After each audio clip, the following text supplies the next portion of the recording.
کئی آدمی ایسے آئے، انسان ایسے آئے کہ جنہوں نے پیسہ دولت آ گیا، غرور اور تکبر میں آ گئے اور اپنے آپ کو خدائی کا دعویٰ کر دیا، جیسا کہ فرعون، نمرود، شداد وغیرہ آپ کے سامنے ہیں۔ اسی طرح غرور اور تکبر کی وجہ سے ابو جہل، ابو لہب، عتبہ، شیبہ وغیرہ یہ لوگ وہاں پر ہی رہے، ظلم و ستم میں رہے، غرور اور تکبر کی وجہ سے وہ دار اسلام میں داخل نہ ہو سکے۔ اسلام ہمیں عاجزی اور انکساری سکھاتا ہے، غرور اور تکبر کی آگ جو ہے اس سے بچاتا ہے۔ اسلام ہمیں عاجزی اور انکساری کا حکم دیتا ہے۔ اسلام تو ہمیں یہ درس دیتا ہے کہ اپنے بزرگوں کا ادب کرو، بڑوں کا ادب کرو، بڑوں سے محبت سے، پیار سے، شفقت سے کے ساتھ برتاؤ کرو، اور جو چھوٹے ہیں ان سے بھی شفقت اور پیار محبت سے برتاؤ کرو۔ اسلام ہمیں عاجزی انکساری کا درس دیتا ہے۔ اسلام غرور اور تکبر کے ہمیں بچاتا ہے، کیونکہ غرور اور تکبر کی آگ ایسی ہے کہ جو آپ کو سیدھی جہنم کی طرف کھینچ کر لے جائے گی۔ دیکھیے معاشرے میں کچھ لوگ ایسے ہوتے ہیں جو پہلے کچھ ہوتے ہیں، بعد میں عہدہ مل جاتا ہے تو پھر وہ غرور اور تکبر کی وجہ سے وہ برائی پر اتر آتے ہیں۔ آپ سیاست کے اندر دیکھ لیں، آپ کسی محکمے کے اندر دیکھ لیں، سرکاری ہو یا نجی سرکاری ہو، بہت ہی کم آدمی ایسے ملیں گے کہ جو عہدے کے اوپر فائز ہوتے ہوئے بھی بڑی عاجزی اور انکساری رکھتے ہیں، اور یقیناً وہی لوگ اللہ رب العالمین کو پسند ہیں جو عاجزی اور انکساری اختیار کرتے ہیں۔ آپ دیکھیے کہ بڑے سے بڑا ولی کامل، عالم دین، جیسے جیسے وہ اپنی منزل کو عبور کرتا جاتا ہے ویسے ویسے ان کے اندر عاجزی اور انکساری بھی بھرپور آ جاتی ہے۔ حالانکہ دین اسلام شروع سے ہی ہمیں عاجزی اور انکساری کا درس دے رہا ہے، اور بزرگان دین حضور سیدنا محدث اعظم پاکستان حضور قبلہ مفتی محمد امین صاحب رحمۃ اللہ تعالی علیہ، حضور محدث اعظم پاکستان مولانا سردار احمد صاحب رحمۃ اللہ تعالی علیہ، حضور امام اعظم ابو حنیفہ رحمۃ اللہ تعالی علیہ، داتا گنج بخش علی حجویری رحمۃ اللہ تعالی علیہ، حضور سیدنا غوث اعظم سرکار رحمۃ اللہ تعالی علیہ، تمام بزرگان دین جس کو بھی آپ دیکھ لیں ان کے اندر عاجزی اور انکساری ہوتی ہے، گویا کہ وہ قرآن و حدیث کے اوپر اپنا عمل کرتے ہیں تو وہ اپنی منزل طے کر جاتے ہیں۔ ہمارے اندر غرور اور تکبر ہوتا ہے، اس لیے ہم منزل طے نہیں کرتے۔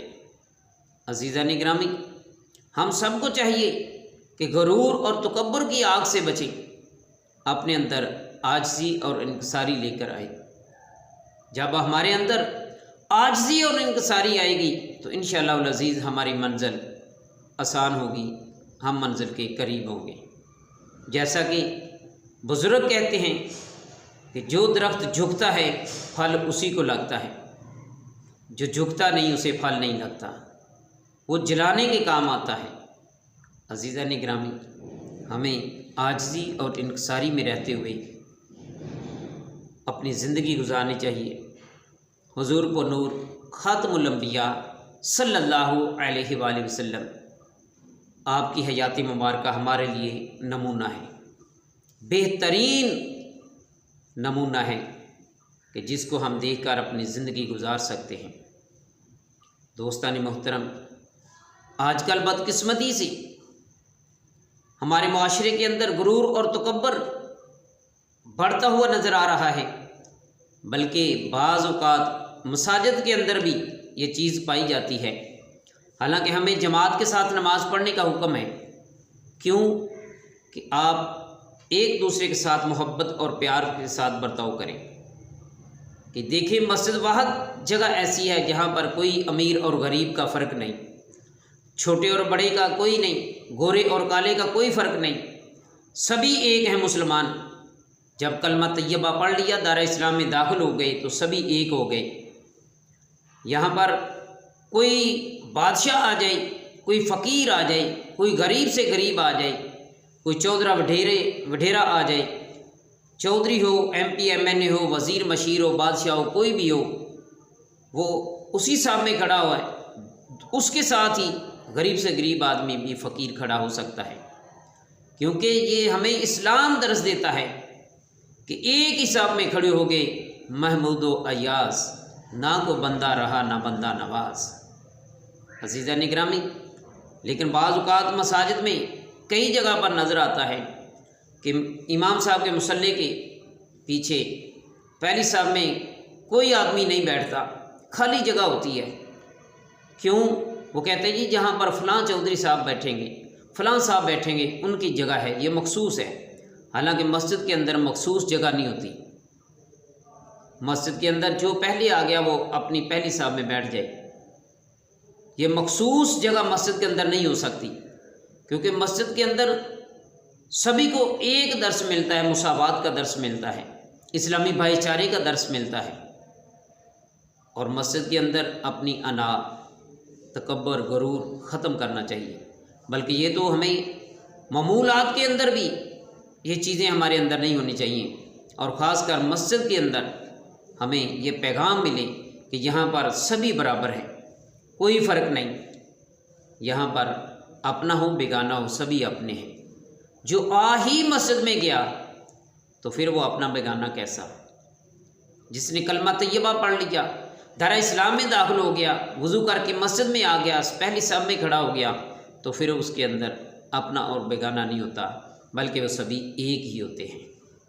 ہم سب کو چاہیے کہ ہم جس طرح نماز کے ساتھ، جماعت کے ساتھ نماز ادا کرتے ہیں، کندھے کے ساتھ کندھا ملاتے ہیں، اسی طرح دلوں کو بھی پاک اور صاف رکھنا چاہیے۔ جس طرح ہم ظاہری طور پر باوضو ہو کر، پاک اور صاف ہو کر اللہ کی بارگاہ میں جھکتے ہیں، اسی طرح ہمیں اپنے دل کو بھی پاک اور صاف رکھنا چاہیے۔ اللہ تبارک و تعالی ہم سب کو اس حدیث مبارکہ کے مطابق عمل کرنے کی توفیق عطا فرمائے۔ حدیث مبارکہ تھی کہ حضرت سیدنا عبداللہ بن عمر رضی اللہ تعالی عنہ سے منقول ہے کہ حضور پر نور خاتم الانبیاء صلی اللہ علیہ وآلہ وسلم ارشاد فرمایا کہ جس نے اپنی تہمت، قمیض اور دستار میں سے کوئی چیز تکبر کی وجہ سے لٹکائے گا تو اللہ تعالیٰ قیامت کے دن اس پر نظر رحمت نہیں فرمائے گا۔ دعا ہے کہ اللہ رب العالمین ہم سب کو اس سے بچنے کی توفیق عطا فرمائے۔ اللہ رب العالمین ہمیں عاجزی اور انکساری کے ساتھ زندگی بسر کرنے کی توفیق عطا فرمائے۔ السلام علیکم۔